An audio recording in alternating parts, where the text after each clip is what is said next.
All right, guys. Our next guest is Brazil's number one public enemy, beating Damian Maia. He also crossed into the world of pro wrestling, making recent appearances on Impact Wrestling. He's now hot on the heels of current welterweight champion Tyron Woodley. Colby Covington, welcome back to Submission Radio. How are you today? Oh, I'm doing good, man. Thanks for having me. Not only am I Brazil's number one hated man, I also am the king of Brazil. I run Brazil, I own Brazil, and I'm taking over the world, man. Tyron Woodley's next. Wow. You're conquering the world. You're like the Napoleon of MMA, one country at a time. Talk to us about this time in your life, because it's an exciting time. You were a part of the Impact Wrestling, a few broadcasts there at the pay-per-view Bound for Glory this past weekend. Tell us, how did that come together? That came together from my teammate, Robbie Lawler. Him and my manager, Dan Lambert, they got asked to do the tapings, and we've been having a good time. We're actually here right now in Ottawa, Canada, and we're taping, so it's been a great experience. Oh, wow, that's awesome. You're actually at a taping right now. It's funny because a lot of people have sort of referred to you as a bit of a heel in the MMA world. How did it feel actually, entering the pro wrestling world, and did it kind of feel like a second home for you, given your sort of nature and style? Yeah, man, I love it. I'm enjoying it. It's fun. It's entertainment. We're actually getting taped right now as I'm on the phone, which is kind of funny, but I'm a heel. That's what heels do, man. We do whatever we want. We run the show. You're actually there right now? Yeah, we're actually doing some taping right now. Wow. Tell us a little bit about the situation. What's the scenario like? And also, how have the other wrestlers been? Have they been accommodating, the ones that you've met backstage? Yeah, for sure, man. They respect me. They know what I'm about. They know I'm the best fighter in the world. I'm an entertainer, and they love watching me fight. So we became very close. I'm close with Bobby Lashley, James Storm, Moose, and all these guys out here. It's been a cool experience. Just curious, who are you with right now? Set the scene for us. Whereabouts are you? Are you actually sort of in the studios right now? Yeah, we're actually in the studio right now. They just taped us doing a walkthrough for one of the promos before the matches with me, Eli Drake, Johnny Impact, Dan Lambert, Bobby Lashley, and King Mo. So we were literally just getting taped as we were walking into the arena. Wow, that's awesome. And we also saw you got the wrestling legend Steven Richards training over American Top Team. That's pretty crazy as well. What's it like having him around and training with him? And has he been sort of a helping hand in this small transition into pro wrestling? Yeah, man. Steven Richards has been so much help, man. He's been a great coach to me, strength and conditioning guy, an older guy who doesn't cheat, does everything by the books. A former world champion, multiple-time world champion. So his experience, he's been there. He knows what it takes to win a world championship. So, he's helping me a lot, and he's helped my transition to pro wrestling be very smooth as well. I'm just wondering, with Steven Richards, do you guys ever spar like an American Top Team? Do you guys ever sort of have sessions, or is he just sort of there in a sort of strength and conditioning capacity? He's there for my strength and conditioning capacity, and he's also here to help me with all the other things that you have to do to get ready for fights. This isn't just about fighting. You need to sell the fight. You need to get the fights entertaining. So, I think that he's helped me out with the entertainment factor, and he's helped me so I can sell fights. Wow. And what did he say when he saw, obviously, the success that you had in Brazil, not only in your fight, but in the fact that you are kind of the number one heel in Brazil right now? What was his reaction to that?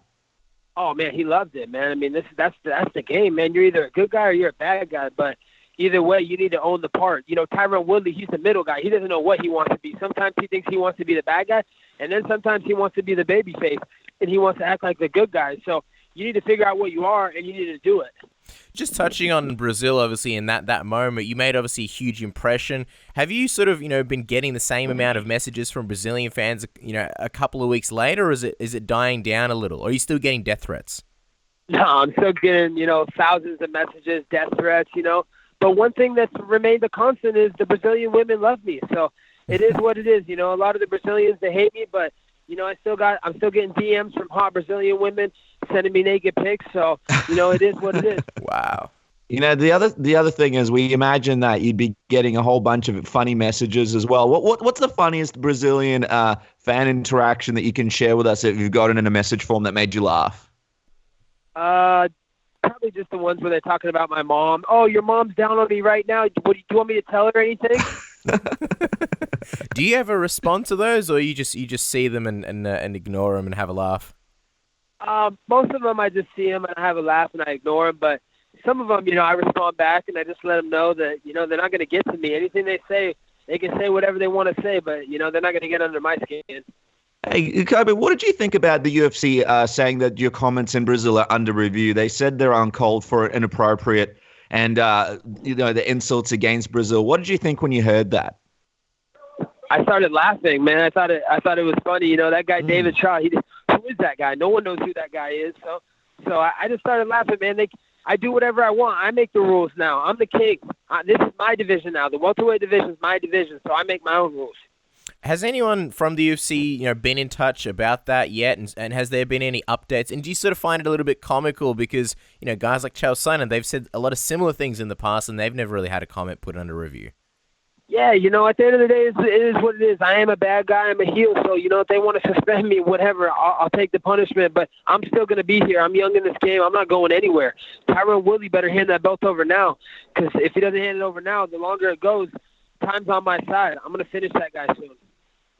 I feel like if they suspend you, it almost adds to the whole heel factor of the whole thing. The guy's so bad that he has to be suspended for his comments. I think that adds to it. And speaking of people that have been annoyed, Darren Till has been talking about wanting to fight you for Brazil. What did you think about his comments saying people want me to kill Kobe for disrespecting Brazil?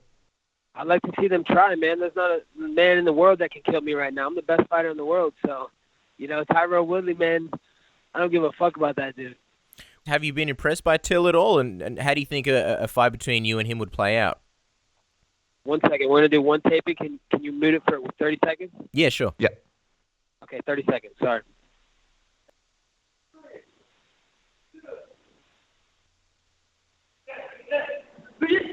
See what I just did? I took out 2 guys.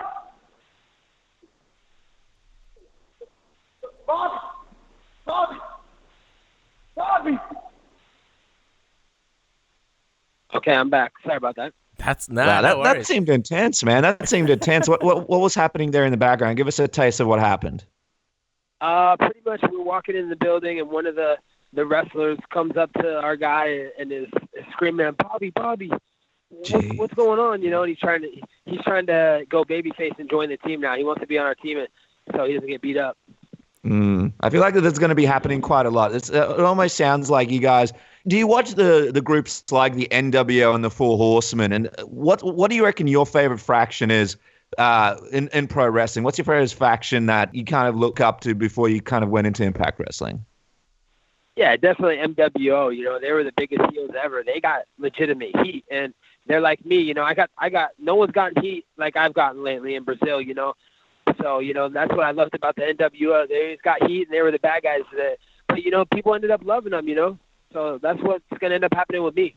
Do you reckon that obviously you guys were getting really popular over there, Impact Wrestling? Do you reckon you'll bring the group over to the UFC for your next fight? Kind of take over when your next fight happens, bring him in, get him to walk down with you, take him to the press conferences, maybe beat up a couple of guys backstage like the NWO did back in the heyday?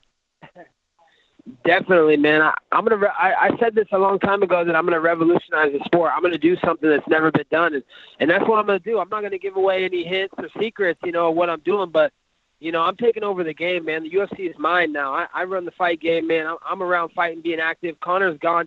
Someone needs to step up. I'm that guy. I'm running this UFC. This is my division. I'm gonna do something no one's ever seen before. So stay tuned, man. You don't want to miss the Colby Covington show. I'm excited already. Want to get your thoughts on UFC 217 that just went past this weekend, Colby. Obviously, looking at the welterweight division, you've got Stephen Thompson. He had a big win over your friend and teammate Jorge Masvidal. What did you think about that fight? It wasn't Jorge's best performance. He had a little bit of a bad weight cut. Just some other circumstances. He didn't fight his best, man. Stephen Wonderboy, he was the better man that night. But that's about it. George, he didn't fight to his potential, and that's the way it happens. Guys can be better some nights, but that doesn't mean he's a better fighter. If they fought 10 times, I think George beats him 6 or 7 times. But it is what it is. We move on and we just keep getting better. And is Stephen Thompson on your radar now? Obviously, he beat one of your best friends, and he's right up there in the rankings. We know you're after Tyron Woodley, but are you keeping an eye on Stephen Wonderboy Thompson? Yeah, he could get his ass kicked too after I take the belt from Woodley. But first, Woodley's first. No one else is before Woodley. It's Woodley next. Nobody. I don't care about Stephen Thompson right now. The only person that's in my focus is Tyron Woodley. That's the only fight to make. I'm the next contender. Stephen Wonderboy Thompson lost to Woodley twice. Lawler lost to Woodley in an unconvincing fight. You know, he got knocked out quick. I'm next in line. I'm the number one contender, so they need to make the fight me and Tyron Woodley. And after I beat Tyron Woodley's ass, I'm going to beat Stephen Thompson's ass. Here's the interesting, Colby. Obviously, GSP had this big win at UFC 217. Now a lot of people don't really know what he's going to do next. Some people think, what if he goes down and fights Tyron Woodley, you know, for the welterweight belt? What would you think if GSP did jump the queue and got the next title shot instead of someone like yourself? Then I'm still going to be here, and I'm going to be waiting for whoever wins that title. It'll probably be Tyron Woodley. I'll wait for his bitch ass, and I'm going to retire him after he gets done with GSP. He can go fight the GSP. I'm young as fuck, man. He's old, man. He's only getting older, both those guys. So I'm the future of this division. This is my division now. So whenever his bitch ass gets done with that money fight, he needs to come back to the real money fight and let me get the belt that's mine. Would a part of you almost be more excited to fight GSP than Woodley if GSP did beat Woodley and become the welterweight champion? Yeah, I would be a lot more excited because, you know, a lot of people consider George St. Pierre the greatest of all time. And a lot of people, you know, obviously he's the greatest welterweight of all time, but a lot of people are considering him the greatest fighter of all time. So to fight that guy, you know, my skill set matches up very well with the way he fights. So, you know, I know it'd be an easy fight for me. What did you think of his performance against Bisping? Were you impressed, and do you think he'd sort of still be able to be successful in the welterweight division as it is now in 2017? You know, I don't know. He looked good. I mean, it was the old man fighting championships. But two guys at the end of their careers, you know, over the hill. Those aren't the guys that are in their prime anymore. Those are guys that are over the hill. So, you know, yeah, I guess he looked good for beating a crippled old man, you know, I guess if you count that as a win. But if he comes back down to the Shark Tank of welterweight where there's fresh and new blood like me, he doesn't stand a chance, man. How long do you think a fight between you and him would go if you guys did fight? He'd be done in 15 minutes. He wouldn't survive. He's so gassed out with Bisping inside 3. I mean, he's going to be a lot more gassed with me. I mean, and the wrestling is completely different. If he tried to get in to wrestle with me, the scrambles, he would wear down so quickly. And he's slow, man. He's not the same GSP of old. He's a lot slower. He's slowed down. He's not as strong as he used to be. So, you know, I'd have him out in less than 3 rounds. Wow. And the other obviously interesting thing is, you know, with you having your sights set on Woodley, you know, you've been blowing up his Twitter, you've been, you know, talking a lot about Tyron Woodley, but why do you think he's been so quiet about it and not really responding to you or acknowledging it all that much? Why do you think that? Let's be honest. There's only one reason he's doing that. I am the next contender. Everybody knows it. He's already fought Wonderboy. He's already fought Lawler. I'm next in line. I'm number 3 in the world. There's only one reason he doesn't want to fight the contender in his division. That's next. Because he knows he got broke in the gym when we trained at American Top Team.